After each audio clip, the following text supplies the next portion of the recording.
the Trixie Crochet Lace Sweater. This beautiful top-down raglan yoked sweater has an easy to memorize stitch pattern and a choice of cap sleeves, 3/4, or long sleeves. You will need number 2 sport weight yarn, a 4mm and a 6mm crochet hook, yarn needle, and scissors. The sample is shown in Be So Sporty Bling yarn in colorway Moonbeam. This ball of yarn is in colorway Sunrise 11, and we'll be doing the tutorial in colorway Paradise Palm.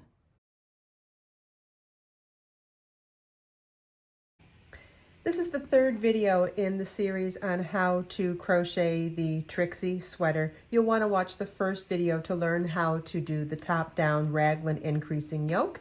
You'll want to watch the second video to learn how to turn the yoke into a sweater by separating the front and back body from the sleeves. And now in the third video, I'm going to show you how to continue in our established stitch pattern in the round to pick back up from those skip stitches and work our sleeve. So first we want to tie our yarn back to our crochet hook and get familiar with what round we were on last when we worked the last round of the yoke, because once you recognize what round that is in the stitch pattern, then you'll work the next round in the stitch pattern. So you want to refer back to the chart and we'll go from there.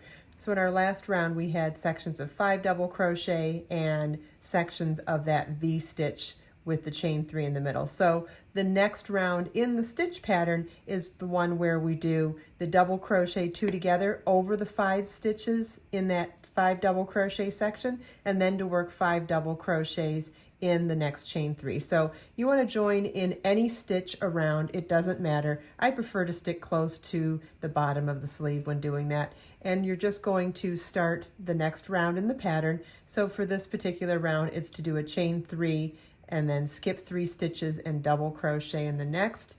And that chain 3 double crochet counts as the equivalent of a double crochet 2 together over the 1st and 5th stitch. If you want to learn how to work the stitch pattern, you can refer back to video 1 or refer to the written pattern with all of those great charts as well.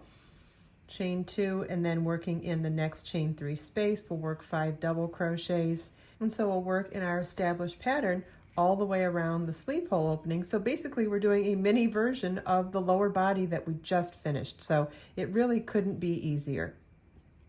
And what's great about this pattern being top down is that whatever length sleeves you want, that's how long you make them. So if you want them to be a cap sleeve, don't add anything to it. If you want it to be a short sleeve, add a couple of inches. If you want it to be 3 elbow lengths, 3/4 length, or a full length sleeve, it really doesn't matter. You can make it any length you want.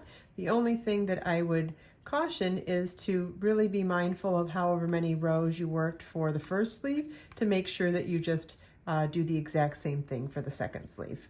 This beautiful sweater pattern comes with both charts, like I said, and it comes with 5 different sizes, so you can make this size 36 inches up to 52-inch bust. And from what I've shown in all of the videos in this series, you can also really easily customize this. Lots of ways to make this your own. I hope you enjoyed this video. If you have any questions at all, please feel welcome to leave them for me in the comments. And if you check out the video description, I've provided links for everything we talked about in this video. Let us make time to create, share, and inspire today and every day. I'll see you in the next video.